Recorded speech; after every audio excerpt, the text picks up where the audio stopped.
Hi friends, welcome to Konakali vlogs. ఎలా ఉన్నారు friends? నేనైతే బాగున్నాను. అందరూ బాగున్నారని మనస్ఫూర్తిగా కోరుకుంటాను. లేట్ చేయకుండా వీడియోకి వెళ్ళిపోదాం. వీడియోకి వెళ్ళే ముందు ఒక స్మాల్ రిక్వెస్ట్ ఏంటంటే, ఈ వీడియోని ఎవరైనా ఫస్ట్ టైం చూస్తుంటే సబ్స్క్రైబ్ చేసుకోండి. అలాగే బెల్ ఐకాన్ పై క్లిక్ చేయండి. ఐ హోప్ ఈ వీడియో అయితే మీకు నచ్చినట్లయితే లైక్ చేయండి. ఎందుకంటే మీరు కొట్టే ఒక్క లైక్ నాకు ఎంతగానో సపోర్టివ్గా అవుతుంది. దయచేసి నా కోసం ఒక చిన్న లైక్ అయితే కొట్టండి ఫ్రెండ్స్. ఇంకా వీడియోకి వెళ్ళిపోవచ్చు. నేను ఈరోజు చేయబోయేది ఏంటంటే నెల్లూరు ఎర్రగడ్డ దోశ. ముందుగా 8 రూపాయలని నానబెట్టుకోండి. నానబెట్టుకున్న తర్వాత మిక్సీ జార్లో వేసుకోండి. ఉల్లి, ఆనియన్స్, టమాటా ఒక టీ స్పూన్ చాలు, అంతకంటే ఎక్కువ. కొంచెం జీలకర్ర, ఇవన్నీ పేస్ట్ చేసుకోండి. పేస్ట్ చేసుకున్న తర్వాత ఒక బౌల్లో తీసుకొని ముందుగా మనం కామన్ అయిపోయి అలాగే సమాధానం చేసుకోండి. నా ఛానల్ కొత్తగా చూస్తుంటే ప్లీజ్ సబ్స్క్రైబ్ చేసుకోండి.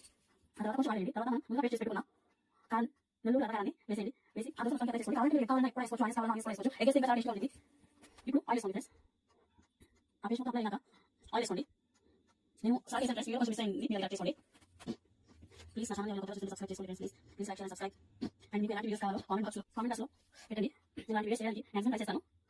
దోశ మొత్తం అప్లై చేసుకోండి. ఆనియన్స్ వేసుకున్న టేస్ట్గా ఉంటుంది, కానీ ఎగ్గేసుకుంటే ఇంకా టేస్ట్గా ఉంటుంది. ఆ రోజు ట్రై చేయండి. ప్లీజ్ ఫ్రెండ్స్, నా ఛానల్ కొత్తగా చూస్తుంటే సబ్స్క్రైబ్ చేసుకోండి.